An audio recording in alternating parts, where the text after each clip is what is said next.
Assalamualaikum warahmatullahi wabarakatuh. Saya Dita Kartikasari ingin mempresentasikan bedah karya dari bangunan Sport Reaction and Culture Center of Parque Metropolitano El Tunal yang ada di Bogota, Kolombia, Amerika Selatan. Oke. Untuk arsiteknya sendiri yaitu FP Arquitectura dengan areanya sendiri ada di 145.668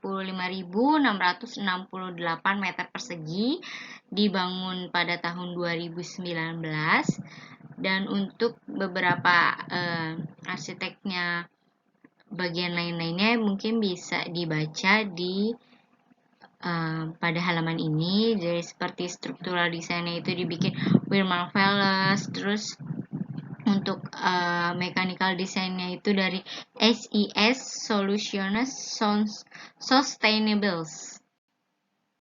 Nah, ini untuk dari side plan-nya sendiri. Bangunan ini adalah pavilion perkotaan besar yang terletak di Taman Metropolitan El Tunal yang berisi kegiatan budaya, olahraga, dan rekreasi yang terutama melayani penduduk di selatan kota Bogota.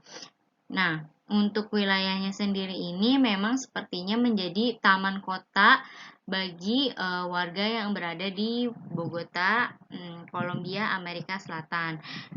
Bisa dilihat dari side plan-nya sendiri. Untuk wilayah kirinya itu memang ada seperti apartemen yang dikhususkan atau ditempatkan oleh beberapa warga Bogota, Kolombia. Nah, bangunan yang untuk bangunan di depan di sisi barat taman yang berfungsi sebagai pintu masuk antara kota dan taman kota yang luas. Untuk penggunaan publik, arsitektur ini termasuk arsitektur yang terbuka, hening, dan jelas. Nah, untuk sisi pintu baratnya itu antara masuk kota itu yang saya sebutkan itu adalah di sini. Nah, ini kota perkotaan untuk masyarakat tinggal. Nah, bagian sininya adalah untuk taman kota mereka. Ini adalah akses menuju Sport Center Metropolitano El Tunal. Untuk masa bangunannya sendiri ini dibagi menjadi 4, yaitu ada swimming pool area,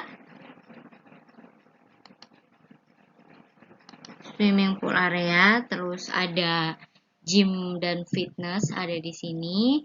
Lalu ada area badminton, lalu ada di sini area untuk swimming pool yang lompat indah. Nah, ini untuk interior dan eksteriornya sendiri. Di sini ada swimming pool. Lalu di sini ada untuk area lompat indah, swimming pool yang lompat indah. Di sini ada area badminton dan di sini ada inner court. Di sini ada fitness atau untuk gym, area gym. Nah, untuk bangunan ini dari sudut pandang programatik, bangunan ini terdiri 3 area besar. Area rekreasi air, terdiri dari kolam renang olimpiade dan kolam renang rekreasi. Nah, yang seperti saya sebutkan tadi, yang area ini adalah area untuk rekreasi air. Lalu, untuk area selanjutnya ini berisi gimnasium dan pusat olahraga. Nah, ini untuk pusat olahraga atau gimnasium, kayak untuk lapangan bulu tangkis dan untuk fitness area. Dan area budaya, ruang kelas, ruang bermain, dan bioskop yang bisa dibuka keluar untuk pemutaran di udara terbuka. Jadi kayak misalkan indoor core atau tempat untuk area makam, mereka itu sebenarnya ada di bangunan ini. Nah, ini tuh bisa untuk terbuka, untuk areanya itu menjadi outdoor area seperti itu. Nah, ini denah dari Metropolitan El Tunal sendiri Sport Center.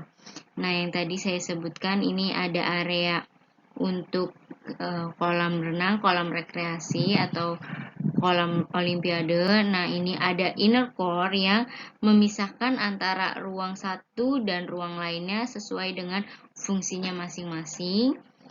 Dan ini ada inner core lagi untuk memisahkan antara ruang satu dan ruang satunya lagi.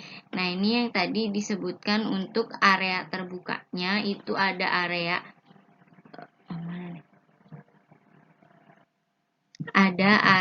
untuk ruang bermain, ruang kelas, ruang makan, bioskop yang bisa menjadi ruang area terbuka atau outdoor area. Seperti itu.